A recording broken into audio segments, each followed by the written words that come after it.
Assalamualaikum warahmatullahi wabarakatuh. Kembali lagi di channel saya. Di video kali ini saya akan melanjutkan alur cerita anime yang berjudul Eiyukyo Shitsu episode 3 dan 4.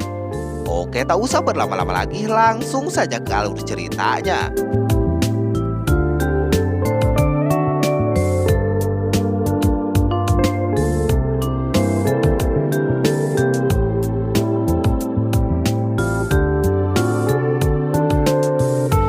Dilanjutkan. Setelah melakukan kencan dengan Sophie kemarin saat makan siang di sekolah, Blade dan Sophie semakin mesra dan hal itu membuat Ernest sedikit cemburu.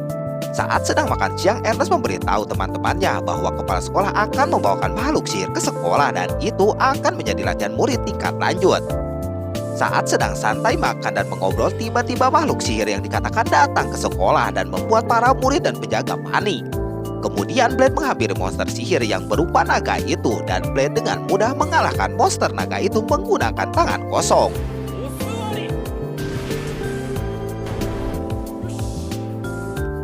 Setelah mengalahkan naga itu, murid-murid yang melihat Blade takut dan terkejut kepada Blade yang ternyata Blade sangat kuat. Kemudian Blade memberikan alasan bahwa itu hanyalah bayi naga dan itu semakin para murid mundur dan takut. Setelah memberi naga itu makanan yang dibawanya, tiba-tiba naga itu berubah menjadi Loli dan menganggap Blade sebagai orang tuanya karena Blade sangat kuat dan terus menempel Blade untuk mengajaknya bermain. Loli itu diberi nama Chu oleh si Blade ini. Singkat cerita, setelah bersama dengan Chu, ternyata alasan Blade menerima Chu menjadi orang tuanya yaitu Blade merasa kasihan kepada Chu yang sejak kecil dia tidak dimiliki orang tua maupun orang terdekatnya. Kemudian waktu sekolah, Blade menghampiri kepala sekolah dan meminta kepala sekolah untuk mengurus Chu.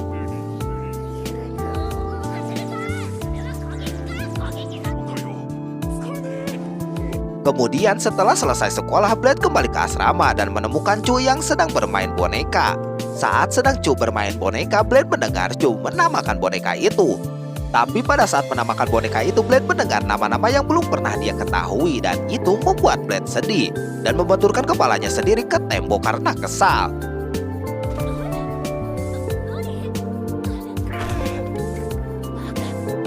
Kemudian Ernest yang melihat Blade mendekati Blade dan menenangkan Blade. Ternyata alasan Blade sedih adalah Chu itu membutuhkan seorang teman dan hal itu sangat sulit terhambat oleh sifat Chu yang tidak bisa menerima teman yang lebih lemah darinya. Kemudian keesokan harinya dengan tekad yang kuat, Blade datang ke pelatihan murid-murid lain dan bersujud kepada murid-murid untuk menjadi teman Chu. Begitu juga dengan Ernest yang mengikuti Blade, juga Claire dan Jessica yang mengikuti Blade.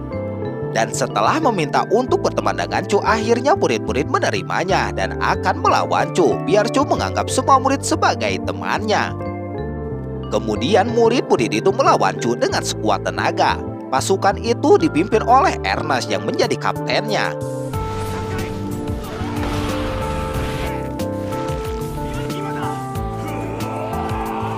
Pertarungan itu juga disaksikan oleh kepala sekolah. Setelah beberapa serang ke Chu, Chu masih belum dikalahkan. Dengan kekuatan Chu yang sangat kuat, murid-murid itu dikatakan mustahil untuk mengalahkan Chu yang seekor naga itulah yang dikatakan kepala sekolah. Kemudian dengan tekad yang kuat, murid-murid itu dan Ernest yang menggunakan Asmodusnya berhasil menjatuhkan Chu ke tanah dan membuat Chu masuk jebakan yang direncanakan. Setelah Chu terkena jebakan, murid-murid langsung menyerang Chu sekuat tenaga. Tapi Chu masih kuat dan bisa terbangun lagi setelah terkena serangan. Tapi Sophie dan Ernest dengan cepat langsung melancarkan jurus kepada Chu dan membuat Chu terjatuh lagi. Kemudian dengan tekad yang kuat, Ernest memegang harapan para murid menggunakan jurus pedang terkuatnya. Dan dengan jurus itu Chu berhasil dikalahkan.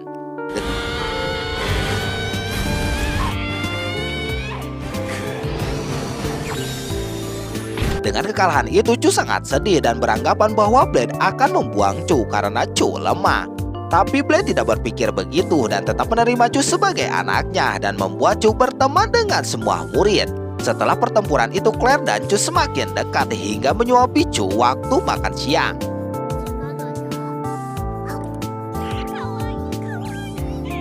Kemudian saat makan siang, Blade melihat Ernest yang sedikit berbeda dan teman-temannya pun menyadari juga tentang Ernest. Ternyata Ernest sekarang gendutan dan Blade menyadari itu mengatakan kepada Ernest dan perkataan Blade itu membuat Ernest marah dan langsung pergi ke asramanya. Teman-temannya yang mendengar Blade mengatakan itu secara langsung kepada Ernest langsung memarahi Blade karena Blade tidak peka. 3 hari kemudian Ernest masih belum keluar dari kamarnya dan hal itu membuat Blade semakin sedih karena berpikir Ernest tidak mau lagi berteman dengannya.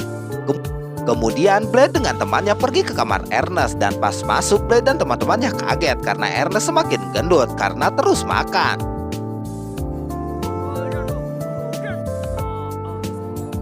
Karena teman-temannya kasihan kepada Ernest, jadi teman-temannya memiliki misi untuk membantu Ernest kembali seperti semula dengan cara diet. Tapi setelah melakukan berbagai macam diet dan olahraga berat, badan Ernest masih belum turun dan malah naik.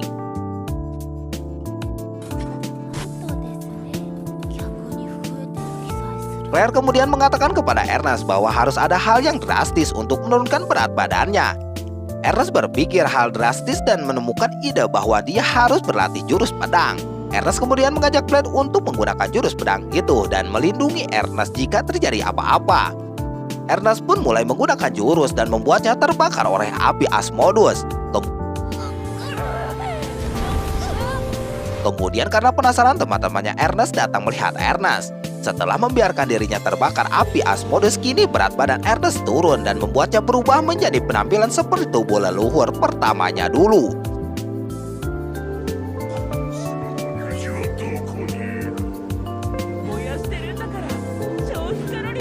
Tubuhnya kini menyatu dengan Asmodeus dan membuat tubuhnya menjadi kebal, serangan fisik dan juga bisa berkomunikasi langsung dengan Asmodeus.